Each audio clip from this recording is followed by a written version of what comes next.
Hi guys, so I'm gonna read Captain America Comics number 4, the horror hospital story. So, was Bucky the next victim of the horror hospital, or come on, Cap? And he's like a hunchback guy injecting Bucky.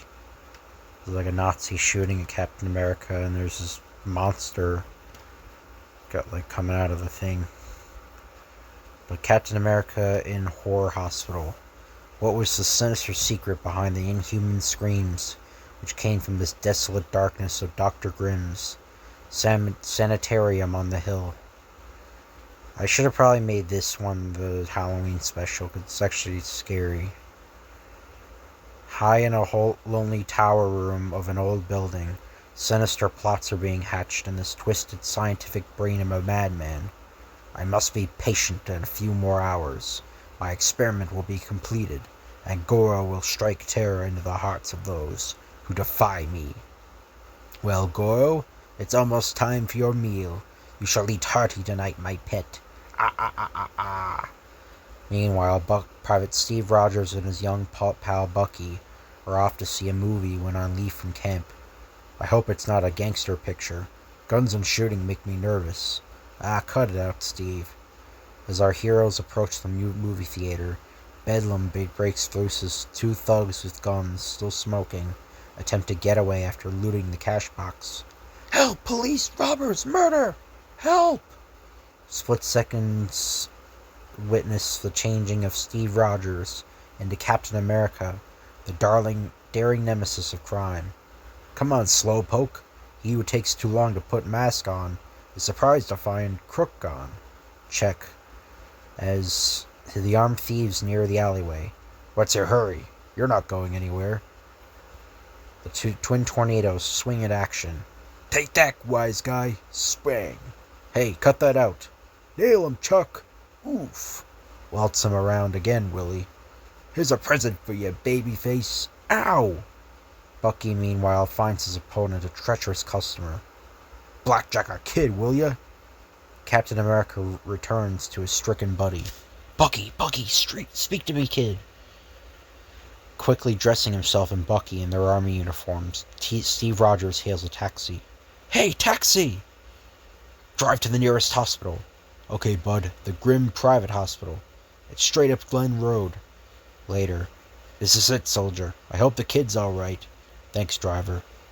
You want to see the doctor, yes? Come in, please. What a queer fellow. Oh, where am I? Easy, feller. You'll be okay as soon as the doctor has a look at you. This way, this way.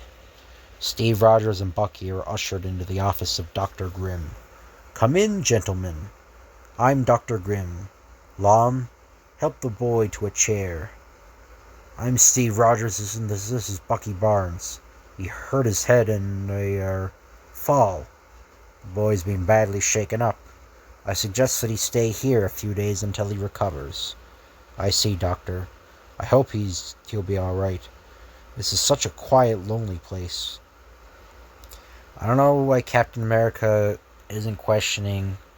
This guy has a literal skull on his desk. I don't know why you wouldn't question that. Some of my patients are insane and need quiet, but can you rest assured the boy will be safe. Goodbye, Mr. Rogers. Bucky means a lot to me. Take good care of him. Don't be worried. He'll be well taken care of. I don't like the way he said that. Later that night, Bucky has a talk with his nurse. I don't like this place, Miss Ray. It gives me the creeps. Dr. Grimm says there are madmen here. Have you ever seen any? No, I've been here only a few days. The nurse before me suddenly left without notice. But I don't like it here either, Bucky. At night I hear queer noises. I'm frightened. Frightened of what? I don't know, but it's very queer things are happening. Because how many times are going to say that word? Jeez. Very queer. I don't want to say that because my video might get taken down if I say that. So I have to say it really quietly. Because if I elaborate, if I say that word like the other words, then my video is in trouble getting taken down. During the night, Bucky wakes up suddenly. I thought I heard something. Help! Oh, help! Help! Help! There it is again. It sounded like Miss Ray. I'm going to see what is wrong. Bucky dashes across his room and opens up his door only to recoil in horror at the monstrous being crouched outside his threshold. Wow! Urgh.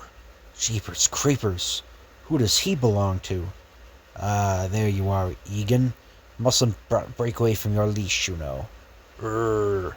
Boy, am I glad to see you. Don't be afraid, my boy. Egan is quite harmless when I'm holding his leash. Where are you going somewhere? I heard a noise upstairs, like a woman screaming. Did you hear it too? No, I heard nothing. Must have been your nerves. Well, maybe you're right. But what about him? I don't know if it's Egan or Egan. Okay, I'll just say Egan. No, Egan, actually. Egan back to his room. I always take him for a walk at night. Good night now. Pleasant dreams. Oh, by the way, I wouldn't leave my room at night if I were you. I let Egan roam about by himself for a while. You better remember that. The next morning in Bucky's room. Hiya, Lom. Where's Miss Ray this morning? Lom knows nothing. Maybe she ran away last night. Anyway, we advertised for new nurse this morning. Now eat, and ask Lom no more questions. After Lom departs, Bucky finds a pencil and some paper and writes a hurried note to Captain America. Dear Steve, there is something very mysterious going on here. Last night I heard a cry for help, and today my nurse is missing. I think this is a case for Captain America. So please, and he's still writing, so please come at once. This place crawls with hidden danger.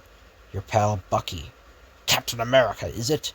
I think I'll mail this and make sure he's properly received when he gets here. Back at Fort Leahy,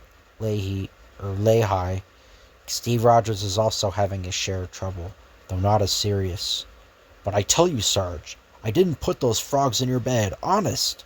Shut up, about face. Get your gun, wise guy. You're gonna do sentry duty till your bunions pop. Now hop to it, double time. Yes, sir. Ooh. Oof. Ow. Why, it's Private Rogers. Yes, Miss Ross. Private Rogers has stubbed his itty-bitty toes. That night, while Steve Rogers is on sentry duty. This note came from you, Steve. It says it's urgent. Thanks for sneaking it out to me, Pete. Listen, Pete. I'd like you to take a note to Miss Ross, or Betty Ross, and take my place for a while. I just have to get away. It's very important. Okay, Steve. You've done me plenty of favors for me. Once again, Private Steve Rogers steals away from camp on a mission of justice. Once again, Captain America races to do battle with evil. Arriving at Grim Hospital, Captain America proceeds to scale the walls with the lithe movements of a stalking panther. Seems kinda quiet here. Kill, kill! Or I should say it in more monster. Kill, kill! And this panel, he looks like the 1960s Captain America. He looks less like the 40s one. He looks more like what he looked like in the 60s. But what comic book did you escape from? With whimpering with pain, Egan rushes into another room with Captain America on his heels. Egan pulls a hidden lever in the wall, and the steel door shuts with a clang behind them. What the? The door's airtight. Water. Egan gets lots of water. Now we die. We both die. Ha ha ha. The airtight room fills rapidly with water. Maniac! There must be a way out. I've got to do it. To find it. Captain America's keen eyes notice a closed trapdoor in the ceiling. Desperately prying at it with his shield, he weakens its lock mechanism.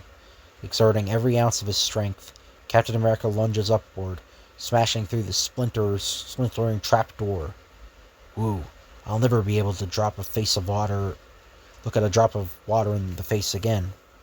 Captain America whirls at the sound of a voice nearby. What a pity. Now I'll have to shut off the water. Dr. Grimm, what have you done with Bucky? He's being taken care of, Captain America. My pet Goro is playing with him now. You must meet Goro. You shall. You shall. Ah! I must keep Goro alive. He is my greatest experiment. He must have human blood to survive. And I must drain an entire body to feed him. Your little friend Bucky is being prepared now. And you're next. As Captain America lunges forward, Dr. Grimm presses a concealed button. A huge glass-on-metal cage whizzes down and ensnares him. Au revoir, my dear Captain. Why, you'll settle with me yet if you dare harm that boy. The next morning, Dr. Grimm interviews a new applicant for the nurse's position. So, Miss Ross, you want this job as a nurse? Just one question first. Have you got good blood? Yes. Why, yes, I have. But what You'll find out later, Miss Ross. Ha ha. You may meet some friend of yours upstairs later, too. Ha ha ha ha. Now, Captain America, we're going upstairs for a little reunion. Okay, you quack. Take this goldfish bowl off me and let's get going. Whatever you have up your sleeve, Grimm, it won't help you a bit. Your experimenting days are over. Betty, Bucky, Cap! Enraged by the plight of his friends, Captain America whirls at his captor. You rat! Flooring Dr. Grimm, Captain America rushes over to free Bucky and Betty. I'll have you free in a minute, kid. Lum, quick! Get Goro! Let Goro out! Open the cage! Suddenly, a loud roar echoes from the rear end of the room as a huge monstrous shape bears on Captain America. Goro is loose. Holy mackerel, look out, Cap! Good Lord, what a monster! Kill, Goro, kill! I'll take care of you, you overgrown monkey. Landing behind the monster, Captain America attacks Lom. Pow! I'll settle with you, Lom, old boy. Suddenly, Captain America finds himself in the steel grip of huge beast-like fingers. Goro returns for his prey. Hang on, Cap, I'm coming. Picking up Dr. Grimm's fallen automatic, Bucky races to Captain America's rescue. Bucky fires point blank at the monster's hideous face. Bang, bang, bang! Bucky's close-range fire brings Goro crashing to the floor as Captain America frees himself from the monstrosity's now nerveless fingers. Wow, he almost finished me that time. Where's Dr. Grimm? Where's Betty? Gosh, Cap, they're both gone. Meanwhile, Dr. Grimm, his mind completely gone, prepares to hurl Betty Ross from the tower balcony to the rocks below. Help! Over you go, my pretty wench. Ah! Not so fast, brother. Then begins a fierce fight to the death between Captain America and the madman, Dr. Grimm. Oh, Bucky, I can't bear to look. A loud, piercing scream rends the night air as one of the two struggling figures hurtles over the balcony. Aye! That's the end of Dr. Grimm. Yeah, let's beat it, Cap, before Betty Ross sees enough of my face to recognize me at camp. You see, Miss Ross, Dr. Grimm aimed to breed Goro to a point where he'd become almost human. Aided by Goro's strength, Grimm planned a career of crime. But of course, like all criminals, he failed. Yeah, I don't know, I think I've said this before in the other readings, but like Captain America having his identity secret from the army when he's already was created by the army is really stupid. But and another thing, Betty Ross not recognizing who Bucky is when he has the same name as Captain America's sidekick is also, I don't know, really stupid. But I suggest you remain and explain all this to the police when they arrive. But wait, Goodbye, Miss Ross. Let's go, Cap. There they are below, running into the night. But I've a feeling we'll meet again soon. Later, back at camp, Steve Rogers and Bucky in army clothes approach the sentry. Thanks for taking over for me, Pete. The sentry turns around and, Welcome home, boys. You two are just in time for a month's duty in the kitchen. Sergeant Duffy! And that's the end of the story. So I hope you guys enjoy this video. If you could like, comment, and subscribe, that'd be appreciated.